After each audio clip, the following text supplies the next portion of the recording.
Hey, good evening and Happy New Year. I can tell you that last year at this time, I had no idea that I would be participating in a podcast with my fellow co owner, Fernando Sibilio. Our endeavor to purchase the Patriot Exchange a short time ago has changed my world pretty swiftly. I'm excited for the opportunities that lay ahead. And Fernando and I decided that we would start this weekly podcast to talk about some issues along the lines of wealth creation, cryptocurrencies, the Constitution. We hope that you find the content educational, intriguing, and Fun. hopefully you'll learn a little bit more about cryptocurrencies. And that's the goal of being here. I'm Christopher Obi. I'm a retired police officer. I've been retired for 5 years. And I purchased the Patriot Exchange with my friend Fernando here with the hopes of building and competing in the crypto space to make a very, very profitable business, not just for myself, but for all of the Patriot first responders that we are making this opportunity available to. With that said, Fernando. That's a hard one to follow up. Okay, so my name is Fernando Sibilio. I'm also co-owner and co-founder with Christopher here for the Patriot Exchange. My background is a little bit more mixed. I'm primarily a marketer. I have a marketing degree out of the University of South Florida, and Central Florida. And I currently work with Google Optimization SEO as my day job. But when I'm not doing that, I also am full time in crypto, everything from the coding side all through the community engagement and building. Um, I personally got into crypto similar to how many in my position got into crypto. It's an exciting asset that was pretty much outperforming the stock market. And me being a younger guy and having no real teeth in the game when it comes to stocks, crypto was an opportunity for me to find, as they say, my El Dorado. Shortly after, I found out that it's way more about than just the physical finance and the profits that you can gain from cryptocurrency, but the technology and the community building aspects of the actual um, blockchain technology and all that comes with it. I've been to several conferences in the last 3 years, been a keynote speaker in several key events. I've traveled up and down the East Coast, meeting with various developers, team builders, project leaders, and I've had the opportunity to meet some very intelligent and well-versed people in both in and out of the space. So this opportunity and this adventure here with Christopher, I think it's going to only allow myself and others who are looking at crypto as the next frontier for finance to not only find a home, but more importantly, allow themselves to build a future for their families and for themselves, of course. So, going to the talking points. Yeah, man. So listen, now everybody can see why this police officer is in crypto. I'm not the brains of the operation, obviously. I try to be more of the bank. Fernando's a great talent. We would not have put a product out in 4 months without his contacts, ability, and expertise. I try to keep the passion going and keep the goals in sight every single day to keep us on track. But with regards to the Patriot Exchange and what we've done in the last 4 months, Yeah. I want the first responder community to understand how we came about so fast. And there was two things that I wanted to accomplish. Well, number one was creating awareness to the first responder community because we're all too busy out working overtime, taking care of the people that our jobs demand that we do. We're spending time with our family. Life's very, very busy. I was one of the few people that had an interest in finance. I ended up getting my securities license while I was still on the job. So uh, I was actually helping families with their investment portfolio, helping select mutual funds, things of that nature. So finance for me is more along the lines of building wealth over the long term through dollar cost averaging. So I'm more of a stock person, but as I watched Bitcoin and cryptocurrency start trading from $100 that are now Bitcoins at 29,000, I didn't buy any of it because I didn't understand it. and I'm not a dumb guy, and I followed some of the smartest minds in stocks, and they really didn't even understand it at the time. So about 2 years ago, I really started to get on some crypto chats, start to understand a little bit of this stuff, and then I realized where the value lies. So without going too far ahead of myself, creating the awareness through the education that I sought, I found it to be a disruptive technology that I thought was going to be around a long time, and I wanted to make sure that I benefited from it. And then so the second part of the Patriot Exchange, which was very important, is I wanted to give people a risk-free opportunity to benefit from this business. And so I didn't want to take anyone's money. And so we're self-funded. Everything we do is out of our pocket. And we like it that way because we can control what direction we go to, who we choose to sponsor with, and we can continue to guide this company and this business that parallels what our ethics and our morals are about.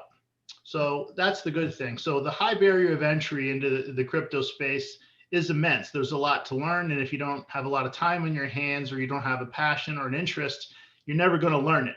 So creating awareness, and then even if you're not a trader, you can be a first responder and sign up in less than 5 minutes and just let your 50,000 Patriot Exchange tokens sit on our exchange. And I say our exchange because I built this exchange for us, our network, our brotherhood, our sisterhood.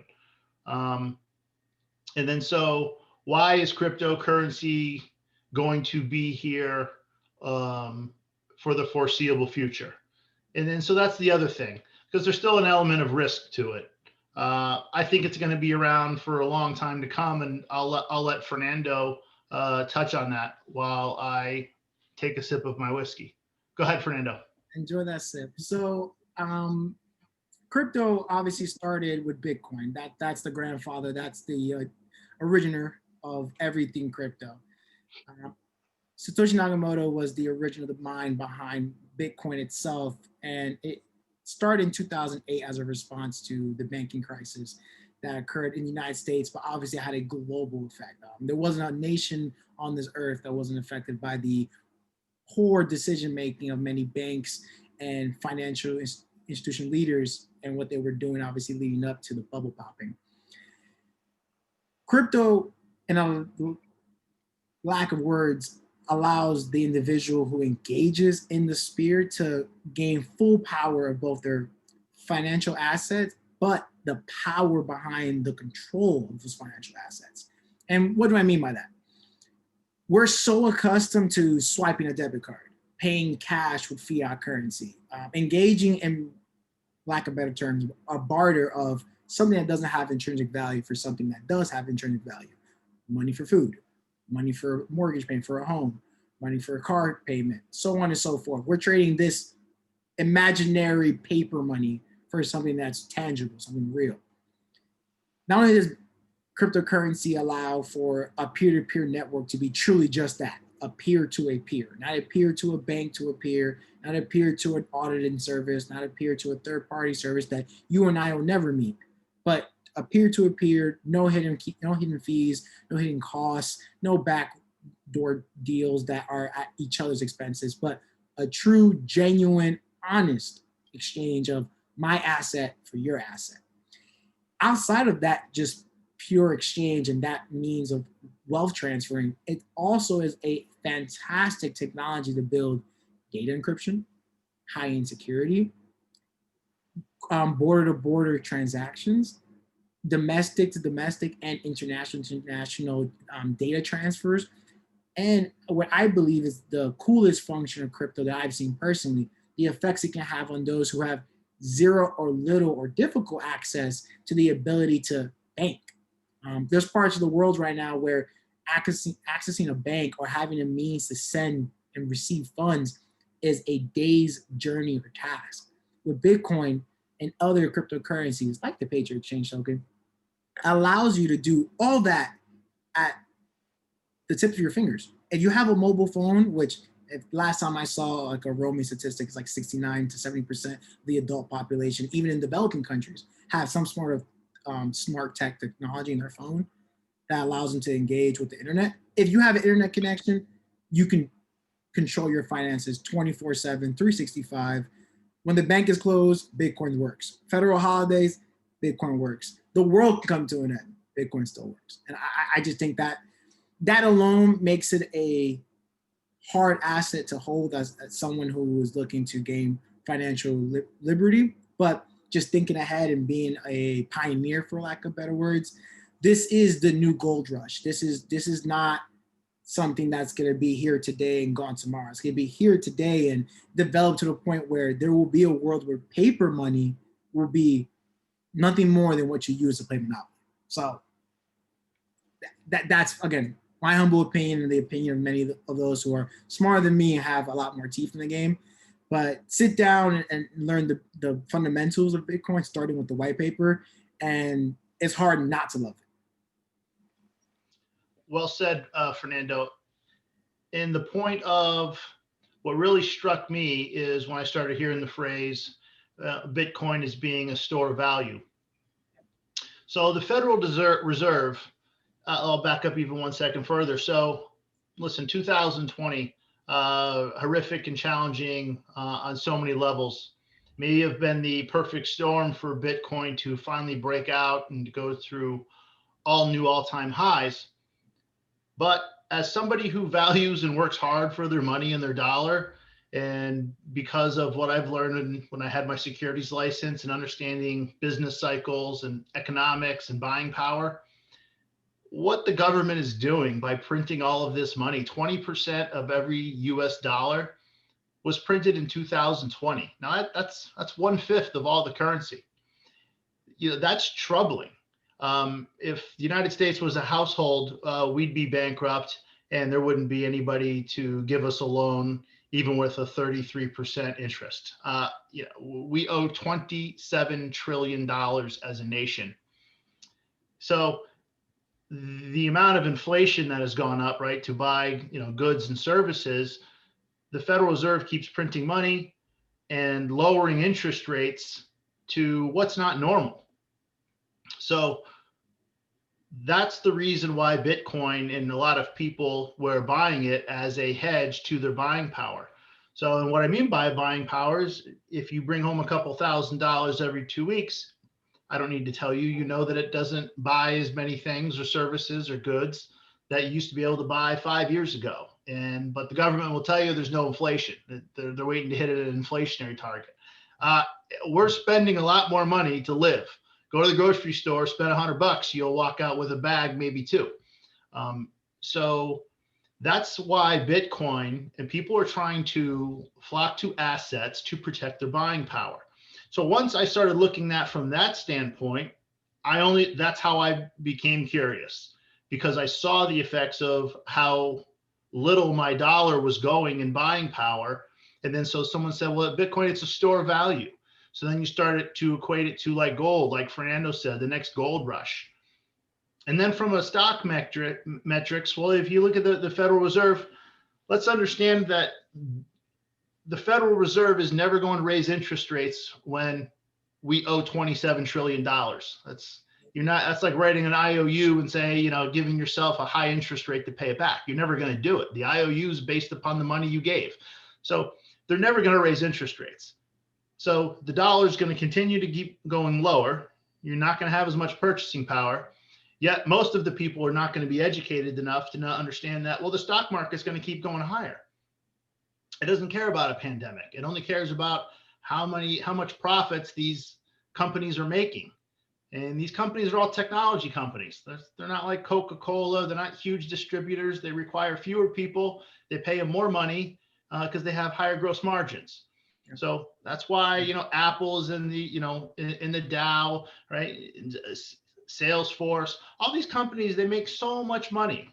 So companies are going to make profits. They're going to beat earnings. Stock prices are going to go higher. So it has nothing to do with the economy. But see, the average person's not going to understand that.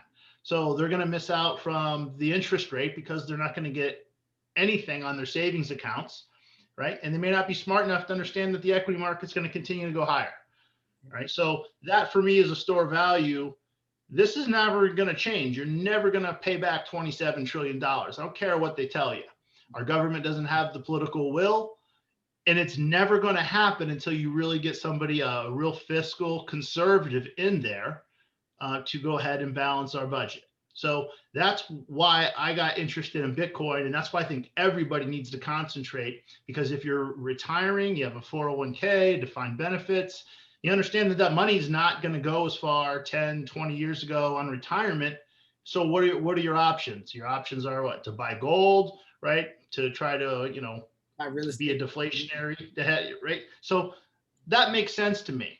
Then I understand it's got a very, very low float and has the potential to go very, very high, because we're going to just be having more bailout packages. We're going to have another COVID stimulus package if President-elect Biden gets in, and then he's going to want to insure all the illegal aliens for medical insurance. And, we're just not going to have the political will to fight all of this, and you're just going to have to go in debt even more.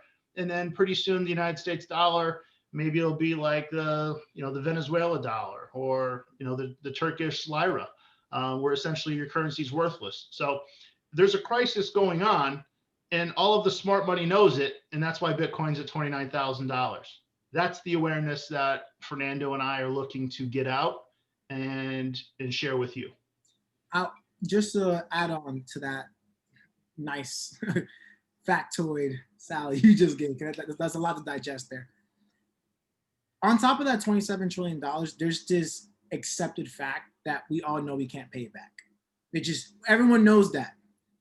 But everyone knows that because they know there's not $27 trillion worth of gold in Fort Knox right now. There just isn't. Whereas if you look at crypto, you can't give something that you don't have in crypto. If I have one Bitcoin, I can't give 2 Bitcoins. I can't lend 2 Bitcoins. I can't lend you this Bitcoin with interest yet. There is some programs that allow you to do that. But you're only giving what you have in capital. So again, it removes these, I would say, these lending laws and policies that we have become so accustomed to and used to, borrowing on credit, borrowing on margin, taking from tomorrow to pay for today. That is a very dangerous way of, well, one, dealing with money, but two, more importantly, it creates a society where you operate on debt, not on capital. And yes, I know there's Keynesian economics, and then there's, classical economics, and there's a whole bunch of theories that argue debt is good. Yes, debt is good when there's capital, but when there's no means to pay back the debt you have what we have in many developing nations, and nations that were once powerful are now in developing nation status. Venezuela was a great example. Turkey, who's a UN partner, or at least was at one point, and is a NATO ally of ours. Again, I think me and Christopher have friends that when we talk about their situation right now politically and their fiscal policies, and they might as well get paid by the day, because what's worth $10 today is tomorrow's 20, and they can't do anything about it. So I just wanted to add on to that, not to take away all those great talking points, but just I want that to be part of the digestion that you guys get from why crypto is not just internet money. It's a lot more than that. Its future is very, very bright. And one thing, now I've been retired for 5 years now, but I will tell you, I'm in contact with a lot of people and my friends close by and all across the country with the internet and social media platforms. Listen, I'm appalled at the level of disrespect that our country has shown our first responders, in particular police officers, with calls to defund them, the violence perpetrated upon them, the lack of coverage for the admirable job they're doing, the defense of the systemic racism, which is based upon an absolute false narrative, when in reality, all of the facts support the thesis that our police officers do a fantastic job of protecting everyone in the United States, given the amount of daily contacts that we have. And, we're good people. We don't get into this profession to make a lot of money, but we do want to go home. We don't want to be defunded. It's insulting, and that's why people are getting out of this profession. So, me being out, I, I'm under no pressure. Go ahead, Fernando. no, I say at record rates. I think this year we've had more cops and first responders Oh, listen, go into early retirement than any other previous year. Just side. absolutely, and that's going to be in a whole other segment that we can cover. Yes, sir. But from a financial view and looking at this as a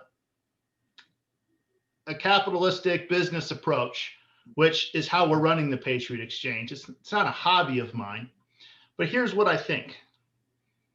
I think collectively, we've never thought as a brotherhood or sisterhood to monetize our relationship and the fact that we help each other, we're there for one another, we understand, and that we have an unspoken bond through the experiences that we share in law enforcement.